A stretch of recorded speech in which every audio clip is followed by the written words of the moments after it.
ପିଲାମାନେ ଆଜି ଆମେ ପଢ଼ିବା ମେଡିଏଭାଲ ହିଷ୍ଟ୍ରି ଅଫ୍ ଓଡ଼ିଶା। ଓଡ଼ିଶାର ମଧ୍ୟଯୁଗୀୟ ଇତିହାସ ଉପରେ ଡିସ୍କସନ୍ କରିବା। ଠିକ୍ ଅଛି, ଦେଖନ୍ତୁ ଆମର ଓଡ଼ିଶାର ମେଡିଏଭାଲ ଟାଇମ୍ କଥା ଯଦି କହିବା, ମଧ୍ୟଯୁଗୀୟ ଇତିହାସ କଥା ଯଦି କହିବା, ତାହେଲେ କଳିଙ୍ଗ ନାମରେ ପରିଚିତ ଆମ ଓଡ଼ିଶା ମଧ୍ୟଯୁଗୀୟ ସମୟରେ ବିଭିନ୍ନ ଶାସକଙ୍କର ଅଧୀନକୁ ଆସିଥିଲା। ଓକେ, ସେମାନଙ୍କ ମଧ୍ୟରେ ଥିଲେ ଆମର ମୁଖ୍ୟ ଯେଉଁମାନେ, ସେମାନେ ହେଉଛନ୍ତି ଗଙ୍ଗ ଶାସକ ବା ଗଙ୍ଗ ଡାଇନେଷ୍ଟି, ଗଜପତି ଡାଇନେଷ୍ଟି ଏବଂ ଭୋଇ ଡାଇନେଷ୍ଟି। ତା ସହିତ ସମବଂଶୀ ଡାଇନେଷ୍ଟି ମଧ୍ୟ ଆସୁଛି ଆମର ମେଡିଏଭାଲ ଟାଇମ୍ରେ। ଓକେ, ତ ଭୋଇ ରାଜବଂଶର ମୁକୁନ୍ଦ ଦେବ ଏ ଆମର ଜଣେ ଶାସକ ଥିଲେ। ମୁକୁନ୍ଦ ଦେବଙ୍କର ଶାସନ ଓଡ଼ିଶାର ବିଭିନ୍ନ ଅଞ୍ଚଳରେ ଆଫଗାନିସ୍ତାନ ଶାସନକୁ ବଢ଼େଇ ଦେଇଥିଲା। ଏକାଦଶ ଏବଂ ଷୋଡ଼ଶ ବା 11th and 16th ସେଞ୍ଚୁରୀ ମଧ୍ୟରେ ଧୀରେ ଧୀରେ ଓଡ୍ର ବା ଉତ୍କଳ ଏବଂ ଶେଷରେ ଓଡ଼ିଶା ଦ୍ୱାରା ସ୍ଥାନିତ ହେଲା ବା ରିପ୍ଲେସ୍ ହେଲା। ବୁଝିହେଉଛି, ତ ଦଶମ ଶତାବ୍ଦୀ ବା ଆମର 10th ସେଞ୍ଚୁରୀରେ ସମବଂଶୀ ରାଜବଂଶର ଅବନତି ପରେ ଓଡ଼ିଶାରେ ଗଙ୍ଗ ରାଜବଂଶ ପ୍ରତିଷ୍ଠିତ ହୋଇଥିଲା।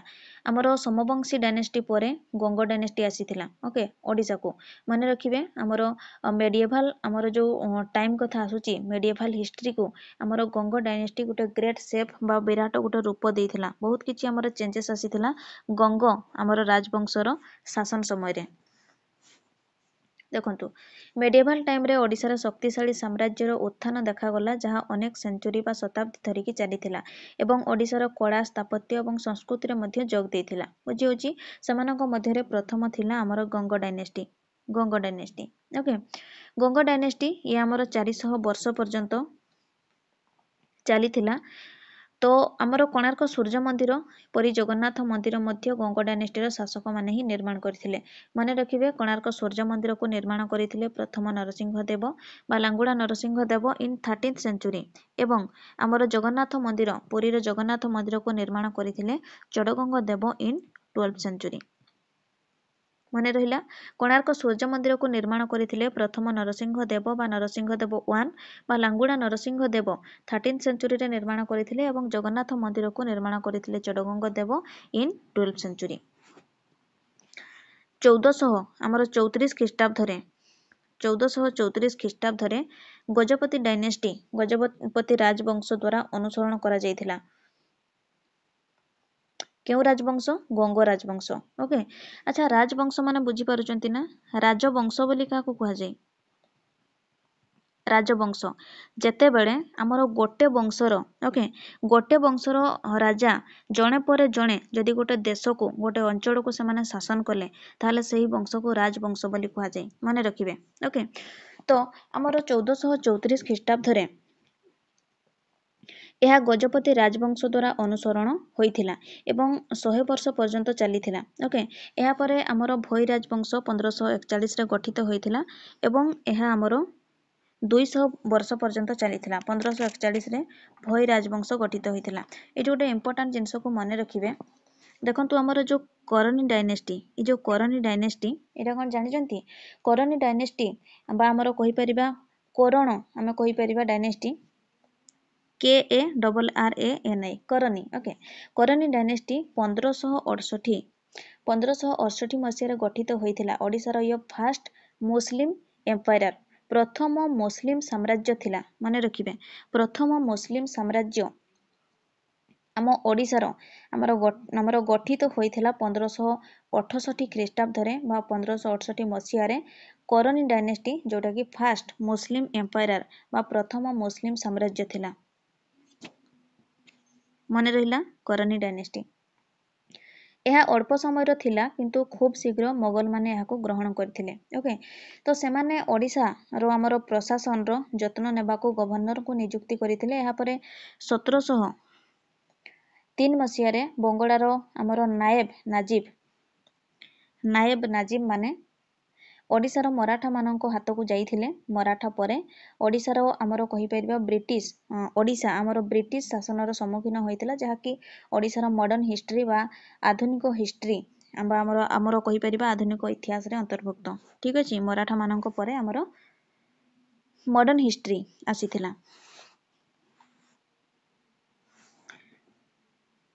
ବ୍ରିଟିଶ ମାନଙ୍କ ଶାସନ କଥା ତ ପ୍ରଥମେ ଆମେ ପଢ଼ିବା, ତାହେଲେ ଆମେ ପ୍ରଥମେ ପଢ଼ିବା କ'ଣ? ଗଙ୍ଗ ଡାଇନେଷ୍ଟିକୁ ପଢ଼ିବା। ଦେଖନ୍ତୁ, ଗଙ୍ଗ ଡାଇନେଷ୍ଟି ପୂର୍ବରୁ ଆମର ସମବଂଶୀ ଡାଇନେଷ୍ଟି କଥା ଟିକେ କହିବା। ସମବଂଶୀ ଡାଇନେଷ୍ଟି ये हूँ आमर सोमवंशी डायनेस्टी रे आमर जजाति केसरी 1 जजाति केसरी 2 एवं आमर जन्मेजय एमानक कथा आसीबो के से राजा माने सेतेबेले आमर शासन करथिले सिंहासन आरोहण करथिले। तो तांकर जदि आमर कीर्ति कथा कहिबा आमर जो भुवनेश्वर लिंगराज मंदिर रही सोमवंशी मानकर एटा गोटे कीर्ति। ओके सोमवंशी मानकर मंदिर निर्माण शैली बहुत सुंदर थिला। भुवनेश्वर लिंगराज मंदिर मुक्तेश्वर मंदिर राजाराणी मंदिर आमर चंडीखोल जो महाविनायक मंदिर रही ए सब हूँ सोमवंशी मानकर कीर्ति मन रखिए से मध्यरु आमर लिंगराज मंदिर गोटे आमर तांकर मुख्य कीर्ति रही जोटा आमर लिंगराज मंदिर भुवनेश्वर रही मंदिर मन रखिए सोमवंशी मानकर एटा गोटे कीर्ति। लिंगराज मंदिर शिव मंदिर जार हाइट रोची तार उच्चता होची 55 मीटर। तो देखंतु गंग डायनेस्टी ऊपर डिस्कशन करिबा। गंग डायनेस्टी ये होची आम भारतीय उपमहादेश बा इंडियन सब कॉन्टिनेंट। ओके इंडियन सब कॉन्टिनेंट रोको हिंदू गोटे आमर पावर थिला जहाँकि पूर्व गंग भापर मध्य जनाशुना से माने ओडिशा ऊपर शासन करथिले। एही डायनेस्टी रो फाउंडर थिले जिए कनर नाभा कर्म नाभा। ओके कमर नाभा अच्छा ठीक अच्छे से कैपिटाल आमर जो रही कलिंग नगर भाव जनाशुना कलिंग नगर। देखंतु आमर 1038 ख्रीष्टाब्द अनंत वर्म वज्रहस्त ओडिशा रे गंग डायनेस्टी को दृढ़ भाव प्रतिष्ठा करथिले स्ट्रांगली। ओके तो 12th सेंचुरी रो शेष सुधा गंग डायनेस्टी रो अनंत वर्मा चोडगंग देव जी आमर रहउचंती 1078 रो 1047 ख्रीष्टाब्द पर्यंत आमे कहि परिबा गंगा ठारू गोदावरी जाए एक विस्तृत अंचल उपरे शासन करिवार गोटे मान्यता पाइछि।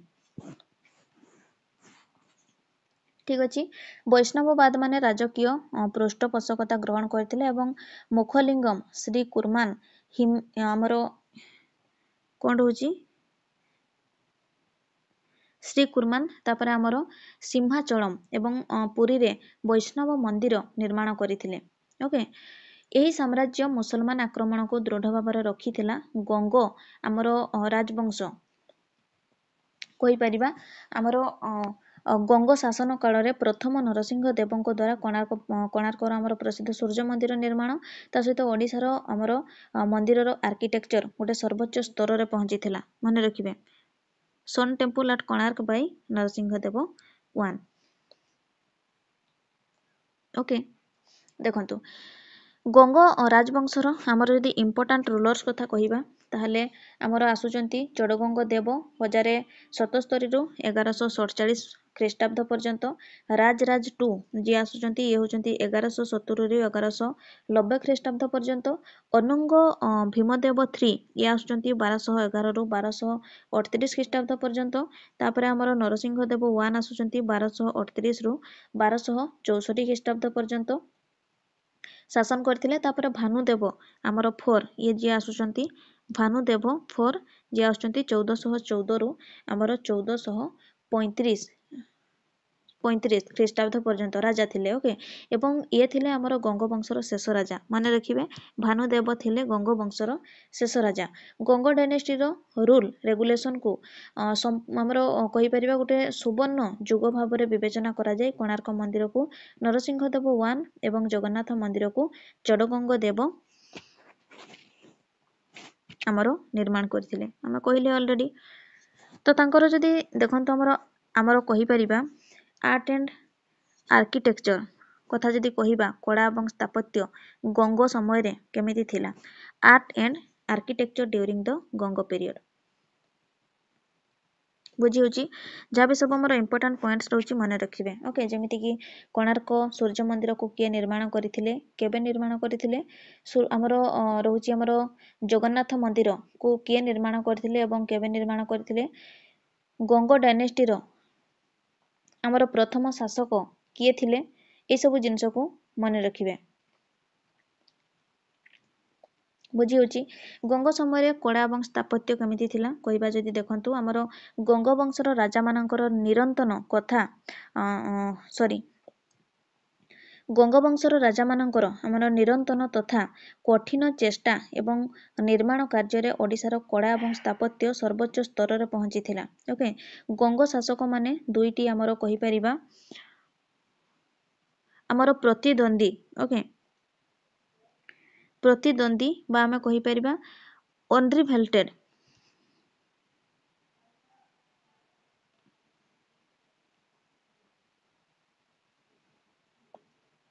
ओके अनरिभल्टेड तथा सुंदर स्मारकी तैयारी करथिले पुरीर जगन्नाथ मंदिर एवं सूर्य मंदिर।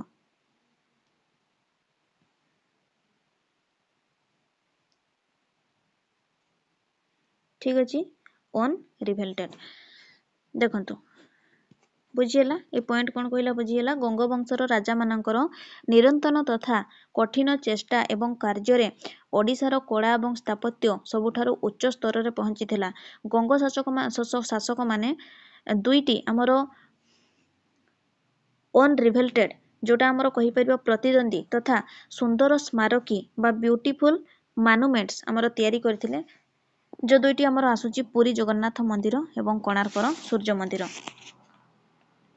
गंग डायनेस्टी रो ए दुईटी आमर इंपोर्टेंट आसुची मेडिएवल हिस्ट्री ऑफ ओडिसा रे ओके एही मंदिर दुईटी सेमानंकर बृहत संरचना बा आमे कहि परिबा स्थापत्य कौशल सूक्ष्म अलंकार एवं पशु देवता देवी एवं आमर एरोटिक पार्टनर्स कर प्रतिनिधित्व करुवा सुंदर चित्र पई उल्लेखनीय।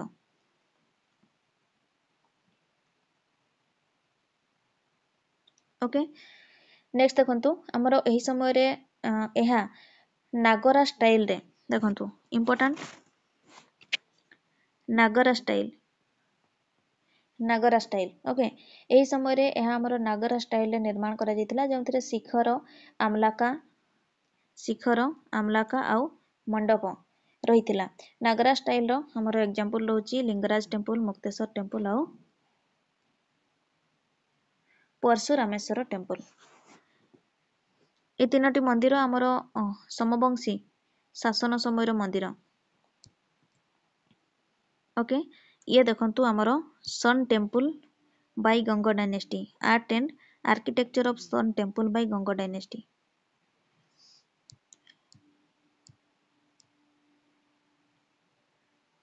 नेक्स्ट देखंतु एडमिनिस्ट्रेशन अंडर गंगस गंग अधीन रे प्रशासन केमती थिला गंग डायनेस्टी प्राय 400 वर्ष शासन कला एवं मेडिएवल ओडिशा हिस्ट्री रे एक सुवर्ण आमर कहि परिबा युग गठन कला ओके सबठार लंबा समय धरि के शासन करथिला गंग डायनेस्टी ओडिशा रे। The king was central figure बा हमें कहि परिबा राजा माने प्रशासनिक स्थापन बा सेंट्रल फिगर थिले okay the king was central figure. तो नेक्स्ट देखंतु गजपति डायनेस्टी ऊपर डिस्कशन करिबा। गजपति राजवंश 1434 रु 1541 ख्रीष्टाब्द पर्यंत शासन करथिले। गजपति माने मेडिएवल आमर हिंदू डायनेस्टी रो थिले जहा कि 1431 रु 1541 ख्रीष्टाब्द रे कलिंग ऊपर शासन करथिले। ओके गजपति माने प्रकृत रे सूर्यवंशी थिले प्रकृत रे एमाने सूर्यवंशी वंशर थिले। एही हमर गजपति डायनेस्टी रो रूलर्स माने केवल महान राजतंत्र नुहंती बरं कला एवं साहित्यर ग्रेट हमर लभर थिले ओके कहार कला एवं साहित्यर क्यों माने गजपति डायनेस्टी गजपति माने तथा आमे कहि परिबा हमर पृष्ठपोषक मध्य थिले। गजपति डायनेस्टी कपिलेन्द्र देवଙ୍କ द्वारा प्रतिष्ठित होइथिला। से तांको समयर सबठार शक्तिशाली हिंदू राजा थिले एवं तांकर शासन समय रे ओडिशा हमर ओडिया कवि सारला दास महाभारत को ओडिया भाषा रे लिखिथिले माने रखिबे। कहार शासन समय रे गजपति हमर डायनेस्टी रो कपिलेन्द्र देव अंकर समय रे हमर सारला दास महाभारत को ओडिया भाषा रे लिखिथिले।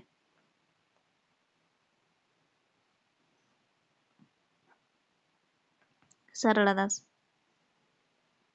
ठीक अच्छी सेमती आमर अन्य जदि फेमस रूलर्स कथा कहबा गजपति डायनेस्टी रो पुरुषोत्तम देव जे कि रही ये देखु 1467 रु 1497 पर्यंत एवं प्रतापरुद्र देव 497 रु 1497 रु 1541 पर्यंत सेमिति आमर कखारुआ देव एही डायनेस्टी रो लास्ट रूलर थिले मन रखिबे। एवं हमर बेंगल रो फेमस जणे हमर वैष्णव धर्मर सेंट माने हमर साधु जी रहुचंती से होचंती श्री चैतन्य ओडिशा को आसीथिले प्रताप रुद्र देवंकर शासन समय रे। ओके प्रताप रुद्र देवंकर शासन समय रे ये देखंतु मन रखिबे श्री चैतन्य आसीथिले बेंगल रो। ठीक अछि तापरे तांकर इन्वेंशन ड्यूरिंग गजपति आमर रीजन कथा जदि कहिबा इम्पोर्टेंट नुहे एते। तो तापरे आमर आसीथिला कोन भोई डायनेस्टी। ओके भोई डायनेस्टी कथा जदि कहिबा आमर भोई डायनेस्टी को प्रतिष्ठा करथिले गोविंद विद्याधर मन रखिबे। भोई डायनेस्टी को प्रतिष्ठा करथिले किए गोविंद विद्याधर गोखारुआ देवंकर मृत्यु परे जे कि गजपति डायनेस्टी रो हमर शेष राजा शासक थिले किए थिले हमर गजपति डायनेस्टी रो शेष राजा किए थिले शेष शासक थिले कोखारुआ। ओके कोखारुआंकर मृत्यु परे भोई डायनेस्टी को प्रतिष्ठा करथिले गोविंद विद्याधर। गोदावरी नदी रो हमर कहि परिबा नॉर्थ रे। ओके गोदावरी नदी रो नॉर्थ रे ही डायनेस्टी शासन करथला ओडिसा रो हमर खोर्धा डिस्ट्रिक्ट जो रहुची ओडिसा रो खोर्धा डिस्ट्रिक्ट रे ये 170 वर्ष धरि की हमर भोई डायनेस्टी शासन करथिला। ओके पीडीएफ शेयर कर देबी थोड़े देखि नेबे। ठीक अछि निजे देखि नेबे। करण डायनेस्टी देखंतु करण डायनेस्टी ये डायनेस्टी हमर जो रहउची फर्स्ट मुस्लिम डायनेस्टी जे कि ओडिसा रे शासन करथिला। एमाने शासन करथिले 1568 रु 1589 ख्रीष्टाब्द पर्यंत। ठीक अछि मोगल डायनेस्टी कथा जदि कहिबा देखंतु ओडिसा रे हमर मोगल राजा मानकर कहि परिबा आगमनरु। ओके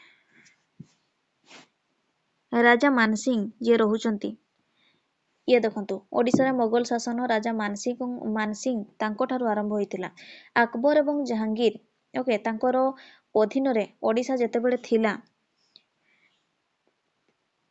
अकबर एवं जहांगीर ये देखंतु अकबर एवं जहांगीर को अंडर रे जेतेबेले तांकर अंडर रे जेतेबेले हमर शासन शासित होउथिला हमर ओडिसा से समय रे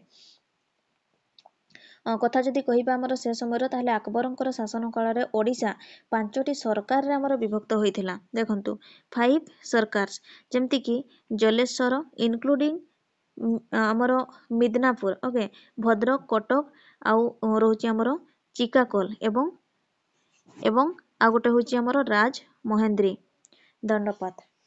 ओके अकबरंकर शासन काल रे ओडिसा 5टी सरकार रे विभक्त होइथिला जलेश्वर भद्रक कटक चिकाखोल एवं राज महेंद्री दंडपाट। ओके तो 1628 रे जेतेबेले शाहजहां मोगल सम्राट होइथिले सेतेबेले से मोहम्मद बाकर खान को ओडिसा रो राज्यपाल भाबरे नियुक्ति देइथिले। देखंतु मोहम्मद बाकर खान को सिए आज the governor of Odisha Odisha रो गवर्नर हिसाब रे भाबरे से नियुक्ति देइथिले। शाहजहां को समय रे सेमिति हमर जदि कहिबा